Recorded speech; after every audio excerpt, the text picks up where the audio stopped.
Extremely talented और dedicated अभिनेता जिनका सफ़र फिल्म मेकिंग से शुरू होते हुए रंगमंच तक पहुंचा। भविष्य में ऊंची उड़ान भरने के सपने आंखों में सजाए, दिन रात ईमानदारी से अपने काम में संलग्न अर्णव रॉय अब तक बहुत से नाटकों में अपना अभिनय कौशल दिखा चुके हैं। मंडी हाउस स्थित विभिन्न रिहर्सल स्पेसेस में अर्णव की सुबह, दोपहर और शामें बीतती हैं। रंगमंच से जुड़े खट्टे मीठे अनुभव ही तो हैं जो अर्णव को एक अच्छा इंसान और अनूठा कलाकार बनाते हैं।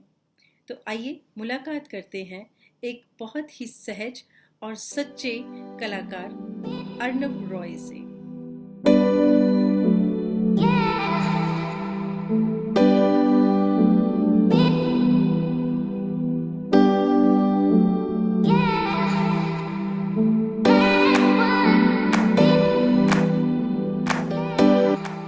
बहुत बहुत स्वागत है Arnav. Thank you so much ma'am. Most welcome. So Arnav, सबसे पहले ये बताओ, अर्णव कौन है, कहाँ से आता है? Well, I'm just a kid. I did my graduation in filmmaking, and I don't know how I became Arnav, and I'm Actor. just a kid. I'm 20 years old, 23 probably. I don't know. I'm 23, yeah, but uh, from heart, I'm just a kid wandering around in this world, and looking for people to have fun with and spend a good time around. Uh, I do love food. I do love arts, kind of. I do not consider myself as an artist though, but yeah, I do love art. Okay. And apparently, I turned out to be a theater actor. तो ये रंगमंच की तरफ कैसे मुड़ गए? I think मैं जब फिल्म मेकिंग में था तब तब कुछ थिएटर का हमारा एक सेक्शन था जिसमें हमें थिएटर के कुछ प्लेज के ऊपर स्टडी करवाई गई एंड वहां से थोड़ा सा इंटरेस्ट जागा। उसके बाद मैंने अस्मिता थिएटर ज्वाइन किया, अराउंड 2 साल वहां पर स्ट्रीट थिएटर किया। तो तब शायद थिएटर को जाना तो पता चला कि कितना डेप्थ, कितनी बड़ी फील्ड है थिएटर। तभी से शायद ये शुरू हुआ। ओके। सो मुझे ऐसा लगता है कि आपने कुछ फिल्म मेकिंग के भी स्टूडेंट आप रहे हैं। जी। तो फिल्म मेकिंग करते करते you are going to become a film maker after studying film making, लेकिन फिर हाँ फिल्म जी। मेकिंग से एक्टिंग की तरफ कैसे आ गए?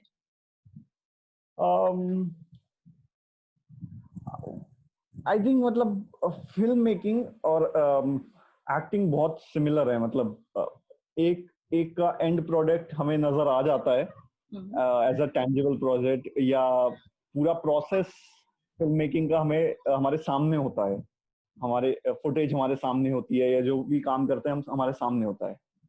एक्टिंग का प्रोसेस सेम है, पर हमारे पास टेंजिबल, हमारे पास हाथ में उस वक्त कुछ नहीं होता, और शायद एंड प्रोडक्ट भी एक अनटेंजिबल प्रोडक्ट है जो दिखता नहीं है। दिखता नहीं। लेकिन प्रोसेस कुछ ना कुछ लगभग सेम ही है। जी, मुझे एक लगता है कि कैमरे के पीछे चल रहा है, एक कैमरे के आगे चल रहा है। कुछ ऐसा कहना भी चाह रहे हैं कि जैसे फिल्म मेकिंग में तो आपने जो बनाया वो आपके कुछ क्लोजअप्स थे, कुछ उसमें लॉन्ग शॉट्स थे, और इस तरह से करके टूट टूट के उसमें शूटिंग होती है, तो वो सेटिस्फेक्शन नहीं मिल रही थी जब देखा कि रंगमंच में एक्टिंग करके जो एक सामने से एकदम से रिस्पॉन्स मिलता है, वो आपको बहुत अट्रैक्ट किया समवेयर। जी बिल्कुल। थिएटर तो मतलब शायद इतना एडिक्टिव है कि कोई इंसान अगर उस मंच पे चढ़ जाए, एक बार वहां काम कर ले, चाहे बैक स्टेज ही काम कर ले, वो उस फीलिंग को दोबारा नहीं भूल सकता। मैं हमेशा तो अर्णव एक बात बोलती हूँ कि जो रंगमंच में एक बार उतर गया ना, रंगमंच उसकी रग रग में उतर जाता है। So is it true? बिल्कुल बिल्कुल बिल्कुल। अब मुझे ही देख लीजिए, मैं फिल्म मेकर बनने निकला था और आज थिएटर कर रहा हूँ। तो वही होता है कि आप किसी भी जगह थिएटर में काम करें, मैंने स्ट्रीट थिएटर से शुरू किया, उसके बाद बैक स्टेज किया प्लेज में, इवन प्लेज की रिहर्सल्स में खाली बैठता था, तो तभी वहाँ, लेकिन वहाँ पर भी जो मजा थिएटर का एसेंस है वो वहाँ पर भी उतना ही था जो शायद बीइंग एन एक्टर थिएटर में है। कितना समय हो गया रंगमंच करते हुए? अराउंड 4.5 साल। 4.5 साल जी। अच्छा, तो ये जो LTG रेपेट्री में अभी आप काम कर रहे हैं, यहाँ कैसे हाँ पहुंचे? जी, अभी खत्म हुआ है। अभी मार्च में ही खत्म हुआ है हमारा 1 साल का सेशन। LTG में बहुत कोइंसिडेंस की बात है कि मैं मंडी हाउस में ही था, तो मुझे मेरा एक दोस्त मिला, उन्होंने बताया कि रेपेट्री के फॉर्म्स निकले हुए हैं। मुझे कोई आइडिया नहीं था कि क्या सिस्टम होता है रेपेट्री का, या इवन इंटरेस्ट भी नहीं था या किसी लंबे उसमें जाने का। मैं फ्रीलांस में काम कर रहा था, पर मैंने कहा चलो भर देते हैं, एक बार देखते हैं। फिर वहाँ पे फॉर्म भरे, मल्टीपल राउंड्स हुए ऑडिशन के, और बाय चांस, बाय लक और थोड़ा सा मेहनत के लिए करके हो गए वहाँ पर सेलेक्ट। और 1 साल बहुत बहुत ज्यादा लर्निंग का रहा है। बहुत सारे नए लोगों से मिला, बहुत सारे काम किए, कौन-कौन बहुत से नई प्लेस जगहों पर किए जाने को मिला। रेपेट्री में? मैंने हमारा एक तुगलक प्रोडक्शन थी जो कि फाइनली नहीं हो पाई। ओके। और एक ओरिजिनल डिवाइसिव पीस था पनियार की, जो प्लास्टिक पॉल्यूशन के ऊपर था। जो जो हमारा जितना क्रिटिकल हालत पर है पॉल्यूशन वर्ल्ड में, उसके ऊपर एक एंसेम्बल पीस था पूरा। तो वो एक डिवाइसिव पीस किया, पीयूष कुमार एक डायरेक्टर हैं, उनके साथ। और उसके बाद तुगलक की रिहर्सल्स हुई, लेकिन वो हो नहीं पाया। अच्छा, जी। ओके। तो which is your most challenging role till today? जितने भी आपने किए, आपको क्या लगता है सबसे ज्यादा चैलेंजिंग कौन सा रहा आपके लिए? Well, you won't be surprised, but it's लोहाकुट। ओह कैसे? क्योंकि लोहाकुट आई थिंक बहुत एक बहुत एसेंशियल पॉइंट पे आया था मेरी लाइफ में, या एसेंशियल पॉइंट था मेरी करियर के ग्राफ पे। क्योंकि उस टाइम पे मैं जहाँ काम कर रहा था वहां एक तरह से एक स्टेबल पोजीशन पे पहुंच गया था, अच्छे रोल्स मिल रहे थे। तो वो एक स्टेबल पोजीशन थी, सब कुछ सही था। तो जब पता चला कि SRC में डायरेक्टर्स प्रोग्राम के कई सारे प्लेज हो रहे हैं, तो ऑप्शन था और भी अच्छे काफी नामी प्लेज करने का। हालांकि मैंने उस टाइम पे बलवंत गार्गी जी का लोहाकुट नाम नहीं सुना था, लेकिन जो उस टाइम पे और प्लेज हो रहे थे उनके बड़े नाम थे, बड़ा वो था। लेकिन मुझे इस चीज में बहुत इंटरेस्ट आया कि लोहाकुट एक ऐसी लैंग्वेज में हो रहा है जिसका मुझे जरा सा भी आइडिया नहीं है। और मुझे तो यही उम्मीद नहीं थी कि किस मैं लैंग्वेज में था लोहाकुट? पंजाबी में, और वो एंड भी खासकर Malwa I think. Malwai, and you are a हाँ बंगाली। जी। जी। तो ये एक डायरेक्टर के बीइंग लिए अ भी बंगाली, कितना born and bought up in Delhi. Surprising था अर्णव कि वो एक्सपेक्ट कर रहे हैं कि एक बंगाली एक्टर आकर के और इतनी बढ़िया पंजाबी बोल रहा है। मुझे तो उम्मीद नहीं थी कि मुझे कोई डायलॉग भी मिलेंगे, पर मुझे था कि एटलीस्ट मैं अगर एक्स्ट्रा की तरह जाऊं, एटलीस्ट जाऊं, देखूं कि किस तरह से उस लैंग्वेज पे काम हो रहा है, किस तरह से वो एक इतनी इस कॉम्प्लेक्सिटी के साथ वहां पर काम हो रहा है कि वो एक ऐसी लैंग्वेज नहीं है कि आपको जनरल ऑडियंस मिल जाएगी उसके लिए।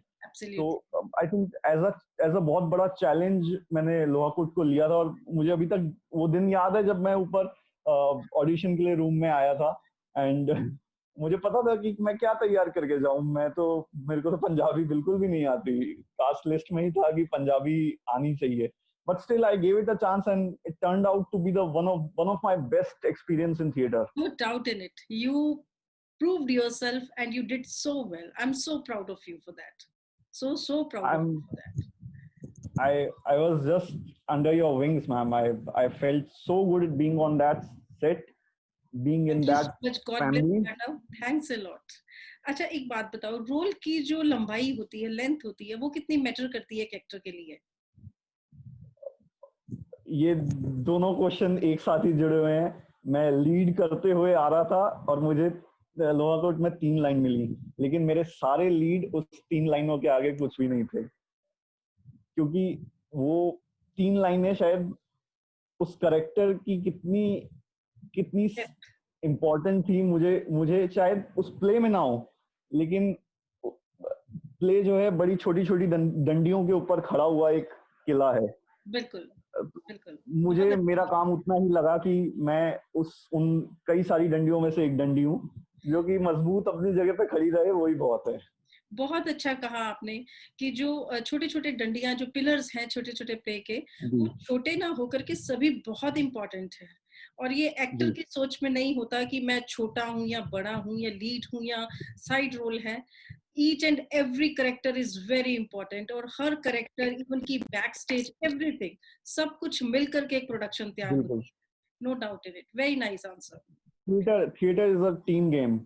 लीड जो है वो कहीं ना कहीं वो पीछे के बैक स्टेज करते हुए लीड पहुंचा है, और अगर लीड अगर कोई भी एक एक्स्ट्रा हट जाएगा तो लीड नहीं रहेगा। लीड की कोई वैल्यू नहीं है जब तक उसके आसपास लोग नहीं है। No doubt in it, absolutely. अच्छा, एक अभिनेता के लिए क्या चीजें ऐसी इंपॉर्टेंट हैं जिसका वो कंटिन्यूस प्रैक्टिस कर सकता है कि जब वो काम नहीं भी कर रहा, तो जैसे एक शिकारी अपनी बंदूक साफ करता है जब वो शिकार पर नहीं जाता, या फिशरमैन जो होता है वो अपना नेट जो होता है उसको बनाता रहता है, उसको ठीक करता है, तो इस तरह से कलाकार क्या कर सकता है? मैं समझता हूँ एक कलाकार या एक एक्टर की जिंदगी बहुत सिमिलर होती है एक सोल्जर की तरह। तो सोल्जर वेट नहीं करते कि हम जंग होगी तो अपने इक्विपमेंट्स तैयार करेंगे या अपने को फिजिकली तैयार करेंगे। वैसे ही एक एक्टर को किसी एम का इंतजार नहीं करना चाहिए कि मुझे रोल मिलेगा तब मैं प्रिपेयर करना शुरू करूंगा। वैसे ही एक एक्टर अपनी आवाज पर, अपनी बॉडी मूवमेंट, अपनी फिजिकल मूवमेंट पर काम कर सकता है। अपने माइंड पर सबसे इम्पोर्टेंट अगर किसी चीज पे एक एक्टर काम कर सकता है वो अपनी माइंड और इमेजिनेशन, जो कि शायद सबसे ज्यादा मिलेगी रीडिंग से। तो reading, vocal warm up, physical movement, or maybe dance. Just keep yourself engaged in something. Keep your brain running, because brain is a muscle that needs to be developed over time, every day, every second. Absolutely correct. जो आपके को actors होते हैं या जो director होता है, जब आप किसी प्रोडक्शन के लिए तैयार कर रहे होते हैं, काम कर रहे होते हैं, वो उसमें आपके लिए कितना इम्पोर्टेंट होते हैं, और उनके साथ आप अपना तालमेल कैसे बिठा पाते हैं, और अगर नहीं बैठता तो उसको कैसे, उसका प्लस माइनस क्या रहता है आपके लिए, क्या फायदा है, क्या नुकसान है? जी बिल्कुल, जैसे मैंने कहा कि थिएटर एक टीम गेम है, तो उस टीम में अलग अलग पर्सनालिटी के लोग, अलग अलग बैकग्राउंड, अलग अलग एक्सपीरियंस लेवल के लोग आते हैं। तो शायद मैं समझता हूँ कि किसी भी फैमिली, किसी भी टीम में एडजस्ट होने के लिए सबसे इम्पोर्टेंट है अपनी खुद की जगह पहले समझना। जी। कि अगर मैं कोई प्ले साइन करता हूँ, मैं कोई प्ले में हूँ, तो मुझे समझना है कि एज अ टीम मैं कहाँ स्टैंड करता हूँ, और as a character in that play मैं कहाँ स्टैंड करता हूँ। तो अगर यूजुअली मैं जैसे है तो अपने डायरेक्टर्स बहुत कॉशियसली चुनता हूँ, क्योंकि मुझे पसंद है वो फैमिली वाली चीज कि आई डोंट वांट कि कोई ऐसे चिल्ला रहा हो, कोई बहुत सीरियस सेट हो, और because it kills your creativity. I want कि people treat other people like humans, more like friends on a set. Absolutely. But things go wrong at some times, at some points, because it is a very stressful job. At the end of the day, you work overtime, overnights, and things don't just work out all the time. So you just have to calm yourself down. You have to understand that it is, at the end of the day, your job. Everyone is trying to make it possible.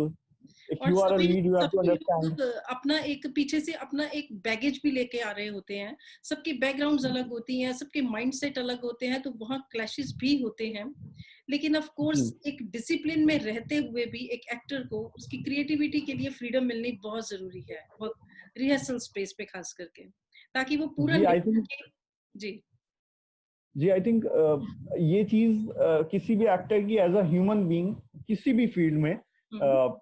आपको professionalism और अपनी life के बीच जो balance है वो बिठाना आना ही चाहिए कि कितना मैंने अपने प्रोफेशन को किस तरह से संभालना है और अपनी उसको कितना अपनी लाइफ पे इफेक्ट होने देना है। बिल्कुल। अगर प्रोफेशनलिज्म अच्छे लेवल पर है तो आई डोंट थिंक कितनी भी दिक्कतें आए, कितने भी क्लैशेस होंगे, कोई प्रोडक्शन खराब हो सकती है। क्योंकि अगर सब लोग प्रोफेशनल है वहां पर, सब लोग चाहते हैं, सब लोग समझ रहे हैं कि स्ट्रेसफुल टाइम है, नहीं हो पा रही कोई चीज, तो सब मिलके एक पॉइंट तक पहुंच सकते हैं। बिल्कुल। आपने अभी तक बहुत सारे निर्देशकों के साथ काम किया होगा, डेफिनेटली बहुत सारे प्लेस किए हैं आपने। कोई किसी निर्देशक की ऐसी खास बात जो मन को छू गई हो, या फिर कोई ऐसा अनुभव, किस्सा या कुछ भी ऐसा, कोई आपका कुछ भी कुछ ऐसा चीज अनुभव साझा करना चाहें जिससे बाकी एक्टर्स को ये पता चले कि एक निर्देशक में ऐसी कौन सी खासियत होनी चाहिए जो एक्टर्स के साथ जो है वो उसकी उसका दिल जीत लेती है, उसकी वो खूबी। जी मैं दो तीन छोटे छोटी चीजें हैं जो मैं अपने पर्सनल उसमें हाँ। रखता हूँ कि अगर मैं किसी डायरेक्टर के साथ काम करूंगा तो शायद मुझे किसके साथ मजा आएगा। तो सबसे पहला तो एक डायरेक्टर मेरे जो करंट डायरेक्टर है जिनके साथ मैंने अभी लास्ट प्ले किया है, वरुण पी आनंद, उनके साथ बड़ी अर्ली स्टेज में मुझे याद है कि वो हमेशा बताते हैं कि एक डायरेक्टर जो होता है वो एक इंटेलिजेंट मिरर होता है। हम्म। वो एक एक्टर को नहीं बताता कि उसे चीजें कैसे करनी चाहिए, वो सिर्फ उसे दिखाता है कि वो क्या कर रहा है और डायरेक्टर को क्या चाहिए। तो just like an intelligent mirror कि आप देख रहे हैं कि क्या हो रहा है और क्या होना चाहिए। तो एज एन एक्टर आपके लिए चीजें बहुत क्लियर हो जाती हैं। तो वो चीज इस एग्जांपल में आती है कि एक डायरेक्टर की सोच अगर क्लियर है कि वो क्या करना चाहता है तो एक्टर की जॉब बहुत आसान हो जाती है। उसी में एक पार्ट की डायरेक्टर अपने एक्टर्स को कितना कितना ह्यूमनली ट्रीट कर रहा है, उनको जस्ट टूल की तरह नहीं यूज कर रहा कि वो प्ले में एक टूल है, वो एक फैमिली है, वो एक टुगेदरनेस है। जो कि जैसे कि मतलब इसका एग्जांपल लूं तो शायद आप जिससे मैंने अपना बार सेट किया है कि अगर कोई सबसे अच्छा एनवायरनमेंट हो सकता है प्ले के लिए तो वो मुझे अभी तक याद है, वो दिसंबर की 2018 की नाइट लेट नाइट्स जब हम लोग एसआरसी में रिहर्सल्स करते थे। तो आई थिंक वो चीज एक एक्टर के अंदर बस जाती है क्योंकि शायद एक्टर बहुत सारी चीजों से जूझकर सेट पे आ रहा होता है और सेट पे भी बहुत सारी चीजें उसके दिमाग में चल रही होती हैं। तो जब उस तरह का वो एनवायरनमेंट एक्सपीरियंस करता है कि सब लोग एक अच्छे माहौल में है तो वो चीज आई थिंक उसके अंदर रह जाती है। और तीसरी चीज शायद जो राजेंद्रन सर के साथ हम लोगों ने एनएसडी में एक्सपीरियंस करी थी, कितना पॉइंट प्रिसाइज रहना, कितना प्रोफेशनलिज्म, कि किस तरह से पता है क्या काम करना है, आना है, काम करना है और चले जाना है कितना देखो बिना टाइम वेस्ट किए। कितना बड़ा समुंदर है ये रंगमंच, कि जहां पर कितनी तरह की लहरें उठती हैं और हम जब टकराते हैं उनसे तो कितना कुछ सीखते हैं। मतलब कितने दोस्तों से मिलना, कितने गुरुओं से मिलना, और कितनी सारी हमारी बड़ी एक पहचान बनती है और कितनी गहराई और डेप्थ हम अपने अंदर समेटते चले जाते हैं। यही खूबसूरती है इसकी। आपके लिए रंगमंच क्या है? मेरे लिए शायद ये सब चीजें तो हैं ही। मेरे लिए रंगमंच एक फैमिली है। शायद रंगमंच वो लोग हैं जिनके साथ मैं अपने माँ बाप के अलावा, अपनी फैमिली के अलावा सबसे ज्यादा समय बिताता हूँ। शायद रंगमंच मेरे लिए मंडी हाउस की दोपहरें हैं, शायद रंगमंच मेरे लिए मंडी हाउस की सर्द रातें हैं। So sweet. रंगमंच मेरे लिए सब कुछ है। रंगमंच शायद मैं आगे जाके फिल्में करूं, शायद मैं बनना चाहता हूँ, जो कि मैं फिल्म एक्टर, लेकिन रंगमंच मुझे सिखाया है, ने मुझे बनाया है। तो मैं चाहे उसे पसंद करूँ, नापसंद करूँ, वो मायने नहीं रखता, क्योंकि मेरा एक बहुत बड़ा हिस्सा रंगमंच है। तो जैसे आपने कहा कि आगे चल के आप फ़िल्में करें, तो ऐसा सोचते हैं कि आप आगे जी, कुछ बिल्कुल। इस तरह के सपने हैं कि कहाँ तक जाना चाहते हैं? जी, वैसे कहाँ तक जाना चाहता हूँ, वो तो उसकी तो कोई सीमा नहीं है, बस आगे बहुत आगे जाना चाहता हूँ। मगर हाँ, फ़िल्में करना चाहता हूँ, बहुत अलग काम करना चाहता हूँ, अच्छा काम करना चाहता हूँ। जो काम लोगों को पसंद आए, जो काम आर्ट को कुछ दे सके, चाहे वो किसी भी तरफ हो, कमर्शियल तरफ हो, आर्टिस्टिक, आर्ट हाउस की तरफ हो। कुछ नया करना चाहता हूँ, बहुत सारे लोगों से मिलना चाहता हूँ, नए शहरों में रहना चाहता हूँ। ओके। कितनी तरह का थिएटर किया है अर्नब शायद तक आपने? ऐसे ही है कि वो कितनी तरह हाँ, मैं का कह रहा था कि सॉरी, हाँ, कहिए, प्लीज़ मैं कंटिन्यू। कह रहा था कि हाँ जी, मैं कह रहा था कि बस एक्टर का एक एसेंस यही है कि वो ज़िंदगी को थोड़ा से और अच्छी तरह जीता है, क्योंकि अ, उसे शायद पर्दा खुलते ही एक और ज़िंदगी जीनी है। बिल्कुल, तो वो अपनी ज़िंदगी भी फिर उसी खूबसूरती के साथ जिए तो बहुत सुकून रहता है। बिल्कुल। कितनी तरह का थिएटर किया है अभी तक अर्नव आपने? लाइक जैसे म्यूज़िकल प्लेज़ भी हैं, नृत्य नाटिका जिन्हें बोलते हैं, ओपेराज़ हैं, हाँ जी। फिर नुक्कड़ नाटक हैं, फ़ोक जो प्लेज़ होते हैं वो हैं। तो इस तरह से कितनी तरह का आपने थिएटर किया है? म्यूज़िकल तो मैंने नहीं किया, लेकिन मैंने शुरुआत करी थी नुक्कड़ नाटक स्ट्रीट थिएटर से। हुँ, उसके बाद थोड़ा-सा ट्रेडिशनल, बिल्कुल प्रॉपर थिएटर थिएटर किया, जो मॉडर्न इंडियन थिएटर है वो किया।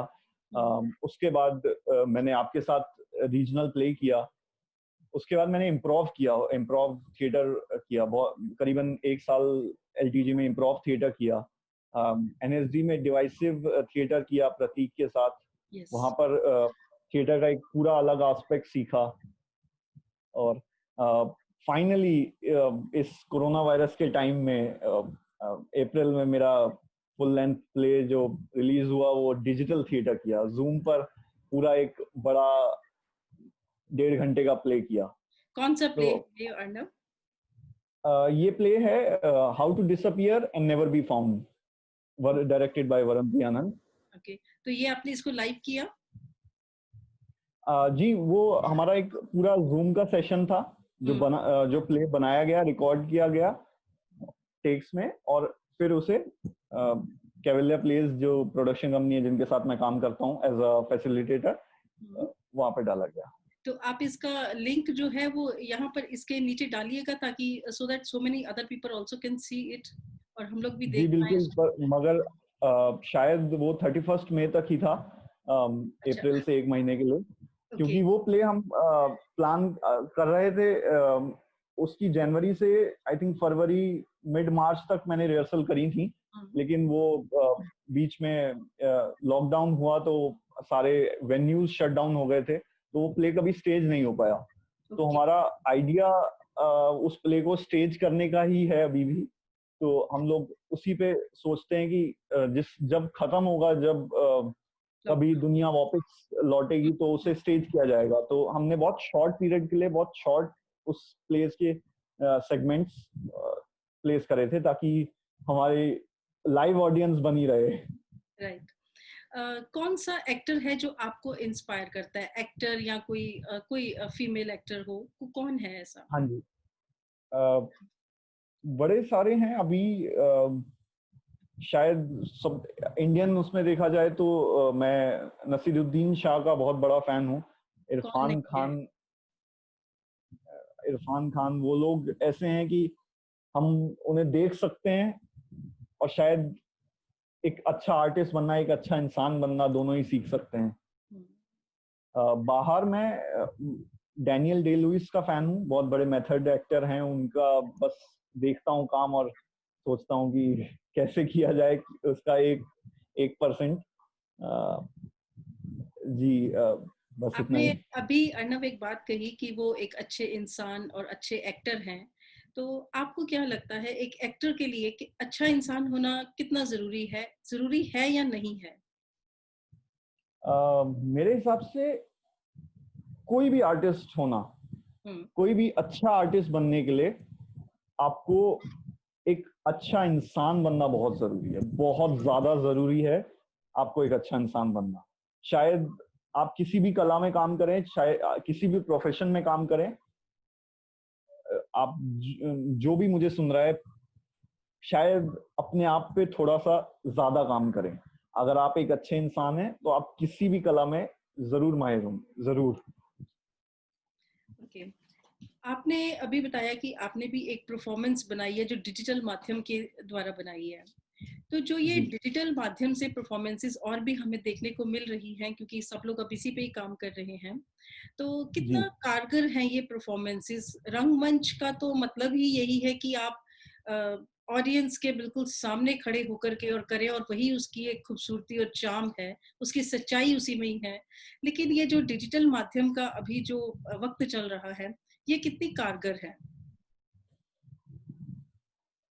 कारगर कितना है उसके अलग अलग मापदंड हो सकते हैं कि हम्म। मैं उसे किस नजरिए से देखना चाह रहा हूँ। क्या क्या वो उतना बॉक्स ऑफिस पे हिट आ रहा है प्ले, या वो कारगर as an artistic viewpoint कारगर हो रहा है। पर शायद हम लोगों में, हम पूरे दिल्ली थिएटर सर्किट, क्या पूरी दुनिया के थिएटर सर्किट ने कभी भी ये नहीं सोचा था कि हमें इस दौर से गुजरना पड़ेगा कि हम लोग एक ऑडिटोरियम में घुस के रिहर्सल नहीं कर पाएंगे। लेकिन समय की ऐसी मांग थी, the time needs to be us to be more effective and flexible, to be on the platforms that we are not used to. तो दिक्कतें हुई कई सारी प्ले उस बनाने में, खासकर मुझे, मैं इतना इतना टेक्निकल इंसान नहीं हूँ, मुझे ऑनलाइन चीजें इतनी यूज करनी नहीं आती, तो मैंने वहीं ये जूम ऐप यूज करना सीखा। मगर ऑडियंस के हिसाब से, हाँ, उतनी ऑडियंस नहीं आती। एज अ परफॉर्मर आपको उतनी संतुष्टि नहीं होती कि आप एक छोटे से स्क्रीन के सामने बैठकर वो अपने कमरे में परफॉर्म कर रहे हैं। मगर कहीं ना कहीं ओवर टाइम, एक महीना रिहर्सल करने के बाद, जब आप उन लोगों के साथ बैठते हैं, वो अपना टेक्स्ट पढ़ते हैं और उस कला में इंडल्ज होते हैं, तो कुछ ना कुछ मजा तो आने ही लगता है। नहीं लगता है एटलीस्ट आप अंदर जो है उसे बाहर तो ला पा रहे हैं इस जी। माध्यम के थ्रू, नहीं तो एज अ कितनी परफॉर्मर तो आप घुटन हो। परफॉर्म कर ही रहे हैं। बिल्कुल वो बिल्कुल। स्केल छोटा हो गया है, हम्म। वो उतने लोग नहीं है, वो एनवायरमेंट नहीं है, लेकिन एज अ परफॉर्मर आप तो वही हैं। मुझे लगता है मैं तो वही था। बिल्कुल। वो सेटिस्फिकेशन मुझे कहीं ना कहीं कम मिली, पर मिली। आपका लॉकडाउन कैसे बीता? क्या किया, क्या नई स्किल्स पर वर्क किया या क्या किया ऐसा? मैं बहुत कोशिश कर रहा हूँ। मैं मुझे पिछले एक साल से रेpertory में काम कर रहा था, तो इतना समय शायद नहीं मिल रहा था। मैं अपनी फैमिली के साथ समय बिता रहा हूँ, और जहाँ की अपना प्रोफेशन का टाइम है, जब तक प्ले कर रहा था तब करीबन 2 से 4 घंटे की रिहर्सल, और पढ़ रहा हूँ बहुत। कोशिश कर रहा हूँ कि जितना ज्यादा पढ़ सकूँ, मूवी स्क्रिप्ट से लेकर नॉवेल्स, और जो भी मैंने कलेक्शन इकट्ठा करके रखा था, जो कि कभी पढ़ नहीं पा रहा था, उस पर धूल लग रही थी, तो फाइनली अब वो पढ़ रहा हूँ। थोड़ी बहुत कुकिंग सीखी है, पर मुझे नहीं लगता कि मैं वो, मतलब अच्छा बन रहा है खाना वो। मुझे कुकिंग रहने ही देनी चाहिए, मुझे लगता है। क्या सीखा? मैंने पास्ता बनाना सीखा था, और एक स्पेगेटी बनानी सीखी थी, लेकिन वो बनी नहीं, उसमें मतलब कुछ कमी रह गई, और फिर मैंने कहा कि नहीं, ये मेरा फील्ड नहीं है मुझे शायद। लेकिन खाना बनाना सरप्राइजिंगली बहुत थेरेप्यूटिक है, बहुत बहुत काम करता है आपको। No doubt. तो अर्नब, और नेक्स्ट जो हम काम करेंगे, इकट्ठे कोई प्रोडक्शन करेंगे, उसकी रिहर्सल्स में आपकी तरफ से ये पास्ता और स्पेगेटी जरूर होगा। अब मतलब हम ऐसा करेंगे कि आखिरी दिन रखेंगे, ताकि किसी कोई कोई मतलब तबीयत किसी की खराब हो मेरा खाना खा के, तो हमारा शो हो चुका हो। हम रिस्क नहीं लेंगे। ओके। ऑब्वियसली ये मतलब एक पर्सन टू पर्सन बेसिस वाली चीज है, मगर मैंने अपने लिए बहुत सारी रिक्रिएशनल एक्टिविटीज, मैंने म्यूजिक में थोड़ा सा इंटरेस्ट करा, मैंने रीडिंग शुरू करी, मैंने थिएटर के बारे में, थिएटर की हिस्ट्री के बारे में बहुत सारी चीजें पढ़ना शुरू करी, मतलब अपने आप को और चीजों में एंगेज करना शुरू करा थोड़ा सा। जो एक एक्टर होते हैं अर्नव, वैसे भी हमारे समाज में जब वो अपना ये एक मतलब कार्य क्षेत्र चुन लेते हैं कि हमें एक्टिंग करनी है, तो उनके लिए लाइफ थोड़ी सी मुश्किल हो जाती है, क्योंकि लोग उनको एक अलग नजरिए से देखते हैं कि एक्टिंग भी कोई काम है। तो बहुत सारे एक्टर्स ऐसे होते हैं कि जो घर से दूर आकर के, परिवार को छोड़ के या घर छोड़ के, और फिर अपने इस क्षेत्र में पैर जमाने की या अपने आप को खड़ा करने की कोशिश में एक संघर्ष कर रहे होते हैं लगातार। अब ऐसे में लॉकडाउन आ जाता है और जायज सी बात है कि उन्हें अपने घर के रेंट्स भी देने हैं और रोज का जो खाना पीना उसका खर्चा भी निकालना है, और बचत भी कब तक चलेगी साथ में। तो ऐसे में कहीं पर वो कहीं ना कहीं डिप्रेशन के या कुछ स्ट्रेस के इस तरह से उनके ऊपर थोड़ा हावी हो जाता है, वो शिकार बन जाते हैं। तो हालांकि ये चीजें खत्म हो जाएंगी, कभी ऐसा कुछ नहीं कि जो हमेशा रहने वाला है, लेकिन कोई ऐसे लो पॉइंट्स आ जाते हैं आप जब स्ट्रगल कर रहे होते हैं, स्पेशली उस लाइफ के दरमियान।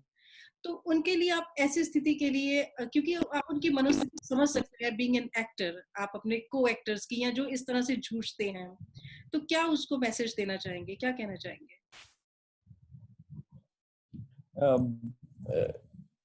मतलब बीइंग एन एक्टर, कुछ शायद काम करते वक्त भी कुछ समय ऐसे होते हैं जो हमारे लिए काम नहीं करते, और तो शायद मैं, कोई भी अगर ऐसा है जो लो फील कर रहा है या मुसीबतें थोड़ी बढ़ गई हैं, तो उन्हें यही कहना चाहूंगा कि लगे रहें। मुश्किल है, हमारे लिए यहाँ से बैठ के कह देना बहुत आसान होगा, आपकी परिस्थिति आप समझ सकते हैं, मगर हर एक अंधेरी रात के बाद एक बहुत उजाला सवेरा आपका इंतजार करता है। तो हर दिन एक दिन करके जिएं। ये इस कला के पास बहुत कुछ है देने के लिए, और यकीनन आप बहुत अच्छे आर्टिस्ट हैं, आप जानते हैं कि क्या क्या काम मुझे करना है, तो शायद ये रुक जाने का समय है। पेस दुनिया की फिर बढ़ेगी, फिर चीजें वापस ट्रैक पे आएंगी, तो अपने को उस टाइम के लिए तैयार कीजिए। अगर आप किसी आपको लगता है कि आपको किसी प्रोफेशनल हेल्प की जरूरत है, तो प्लीज रीच आउट करिए लोगों से, या जिन भी जो भी एसोसिएशंस हैं, जो भी लोग हैं जो मेडिकली आपको फैसिलिटेट कर सकते हैं प्रॉपरली, कि आप अपनी सिचुएशन हैंडल कर सकें, प्लीज करिए।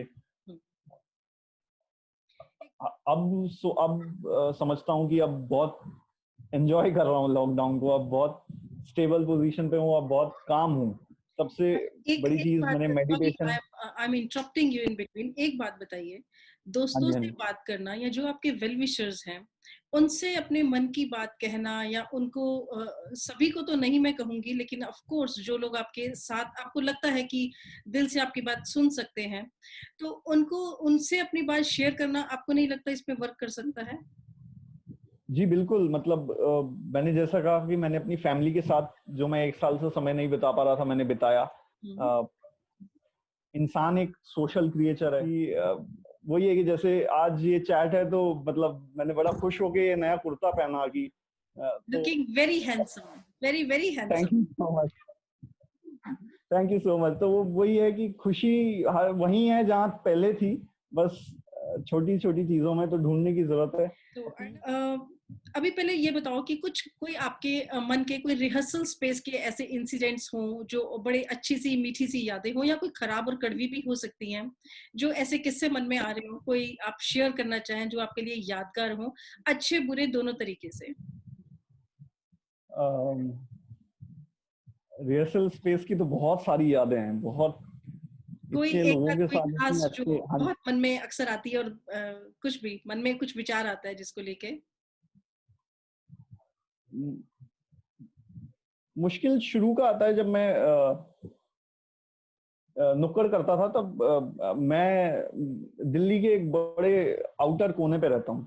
तो हुँ, मेरे लिए वो थोड़ा-सा कई बार रात को ट्रैवल करना या दोपहर में भी ट्रैवल करना बहुत मुश्किल हो जाता था, कहाँ रहते गर्मियों में हैं आप खासकर। अर्णव? या मैं रहता हूँ कंझावला, वो कहाँ दिल्ली, पे है? Delhi Haryana border almost. Okay, okay. हाँ जी, तो थोड़ा-सा वहाँ मुश्किल हो जाता था। हुँ, पर वो थोड़ी-सी मुश्किल थी, और मज़ेदार तो बहुत सारे हैं। मज़ेदार शायद अगर लोहागुट का याद करूँ, तो एक दिन हमारी लाइट रन था अंदर। तो मुझे याद है रात को हम लोग लाइट रन कर रहे थे, जब सेट लगा रहे थे हुँ। 2 दिन पहले। हुँ, हुँ, हुँ। और तो हम लोगों ने सेट बनाया था, वो सर्दियों की दोपहर याद है जब हम लोग सेट बना रहे थे बाहर पूरा। और वो रात याद है जब लेट नाइट हम लोगों ने रिहर्सल करी थी। एक प्ले हुआ था, उसके बाद आपने बड़ी मुश्किल से कंट्रोल रूम में अरेंज करवाया था कि लाइट रन हो जाए हमारा एक। हम लोगों ने एक एक वो एक दिन पहले, हाँ नेक्स्ट जी, मॉर्निंग हमारा प्ले था। Right, right. वो एनर्जी मुझे याद है कि अगले दिन प्ले है, टाइम स्लॉट है नहीं हमारे पास उतना, लेकिन फिर भी किसी तरह वो फटाफट गैबल करके एक लाइट रन ले लेना है। वो सेट बनाना, इतना खूबसूरत सेट बनाना खुद, शायद वो चीज आपको कहीं ना कहीं इक्विप कर देती है एज एन आर्टिस्ट, कि आप रिस्पेक्ट करते हो कि जब आप कोई अच्छा सेट देखते हो, या जो सेट बनाने वाले हैं, जो कारपेंटर्स हैं, जी, या जो लोग और काम कर रहे हैं, आपके मन में उनके लिए रिस्पेक्ट आ जाती है कि क्योंकि आपने वो काम किया, आपको पता है कितनी मेहनत जाती है उस चीज में। बिल्कुल, तो बिल्कुल, आप बिल्कुल। रिस्पेक्ट आ जाती है और लोगों की।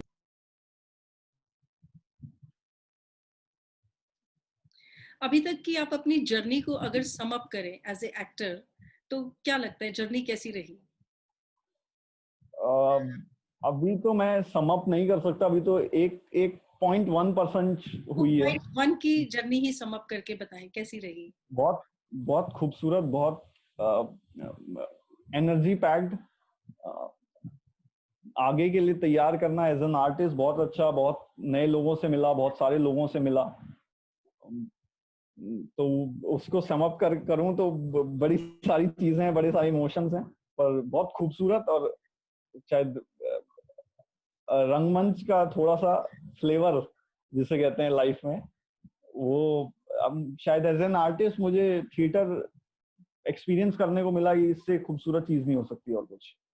अच्छा अर्णव, जब वो एक थर्ड जो बेल होती है वो बज जाती है और जी। हाउस में जो है वो लाइट बिल्कुल बंद हो जाती है, अंधेरा हो जाता है और फिर कर्टन जी। रेज होता है धीरे धीरे, और कर्टन रेज जी। होने के बाद स्पॉटलाइट अर्णव पे आ जाती है, तो अर्णव को क्या महसूस होता है?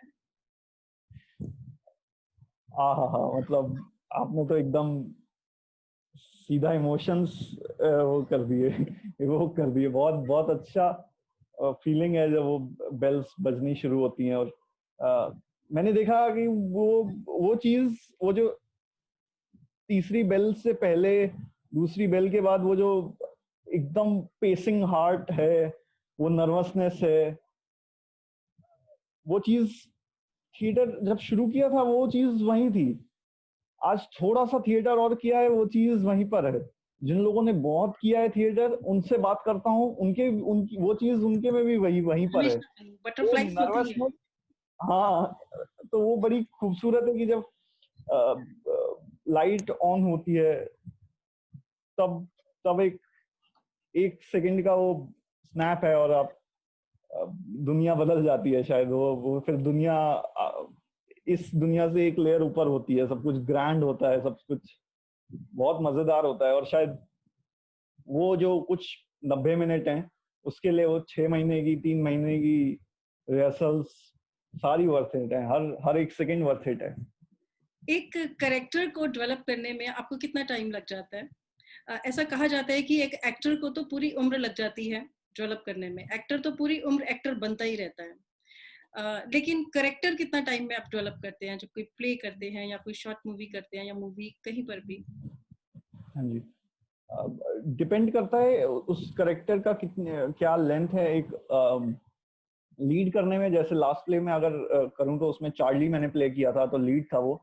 तो उसकी रीडिंग्स जब होती हैं करीबन करीबन 10 रीडिंग के बाद तो आइडिया लगता है कि किस टेम्पो पे चल रहा है, क्या रिदम है करेक्टर की। और फिर अराउंड 2 वीक्स तो आपके लग जाते हैं बेसिक करेक्टर। अगर आपके पास हैं 2 हफ्ते, रिहर्सल आपको अलाउ करती है कि आप 2 हफ्ते की स्टडी कर सके थिएटर की। वो करने के बाद करेक्टर हर दिन, हर रिहर्सल में, हर सीन वर्क में बनता जाता है। आप जब सीन में घुसते हैं, उस इन्वायरमेंट में होते हैं, उन लोगों के सामने, उन करेक्टर दूसरे करेक्टर्स के सामने होते हैं, वो करेक्टर फिर हल्की हल्की चीजें आपको देने लगता है, आपको बताने, आपको गाइड करने लगता है एज एन एक्टर कि उसे वो क्या चाहता है। राइट। और जो कॉस्ट्यूम होता है, सेट होता है, या जो लाइट्स होती हैं, वो एक अभिनेता को कितना चार्ज करते हैं? वो शायद वो चीजें ऐसी हैं जो कोई भी अभिनेता, उनके बिना शायद अभिनेता नहीं है। वो जो लोग उस चीज में हेल्प करते हैं उनके बिना, और उन चीजों के बिना, क्योंकि बड़ी बेसिक चीज है। हर एक एक्टर सही से लाइट नहीं ले पाता। चाहे आप बहुत अच्छे एक्टर हो, कोई ना कोई एक अच्छा एक्टर भी लाइट मिस कर देगा। कोई एक अच्छा एक्टर हो, ऑन स्टेज कॉस्ट्यूम कुछ ना कुछ हो ही जाएगा कि कॉस्ट्यूम यहाँ से फट गई, यहाँ से छूट गई, मेकअप लास्ट मोमेंट पे कोई ना कोई एक चीज रह जाएगी। लेकिन वो एफर्ट डालना, उस चीज की इंपॉर्टेंस समझना, ओवर टाइम उस चीज को मास्टर करना, जितनी आसान लगता है कि वो जाकर एक लाइट में खड़ा हो जाना है, वो नहीं है शायद। तो उस चीज की रिस्पेक्ट से, उस चीज की प्रैक्टिस से उस चीज को मास्टर किया जाता है। तो जब हम देखते हैं कि एक एक्टर परफेक्टली लाइट ले रहा है, बिल्कुल परफेक्ट कॉस्ट्यूम उस करेक्टर के हिसाब से डिजाइंड है, सब कुछ अच्छे से है, तो आपके लिए रिस्पेक्ट आती है कि हाँ भाई, काम अच्छा खासा गया है, समझ आता है आपको। और पूरी टीम की कितनी बड़ी एफर्ट है इसके पीछे। जी, जैसे हमने बात शुरू की थी कि हर कोई इसका एक पिलर है, तो हर पिलर ने इसमें कितना कंट्रीब्यूट किया है, तभी जाकर के एक एक्टर स्टेज पे ऐसा लग रहा है या प्रोडक्शन ऐसी दिख रही है। जी। तो अर्नव, टाइम थोड़ा सा अब इजाजत नहीं दे रहा, टाइम खत्म हो रहा है हाँ यहाँ जी, पे। हाँ जी, तो बिल्कुल यहीं पर हमें इस बात को रोकना पड़ेगा। लेकिन आई मस्ट बिल्कुल। से, पर्सनली मैंने आपके साथ काम किया है, you are an amazing actor, और आपकी कैपेसिटी थैंक यू सो इतनी मच। ज्यादा है। और आपने उस टाइम पर भी, मुझे तो भूल गया था कि आप बंगाली हैं, क्योंकि आपने जिस तरह से वो पंजाबी डायलॉग्स याद किए, आपने जो बैठने के जेस्चर्स दिए, जो आपने कॉस्ट्यूम्स को अपने अंदर समा लिया, तो रियली गॉड ब्लेस यू। और आप बहुत थैंक यू बहुत सो मच बहुत मैम। तरक्की करने वाले हैं। Be happy, be positive, and fly बिल्कुल। Hi, and thank you so much, we it's will been a definitely pleasure. work a lot in future. Definitely. Thank you so much, Arnav. Thanks a lot. Thank thank you so much for having me, thank you so much for having me. thank you. Stay safe, stay healthy. Same to you, Arnav. Thank you. Thank you. Bye bye. Bye. Bye.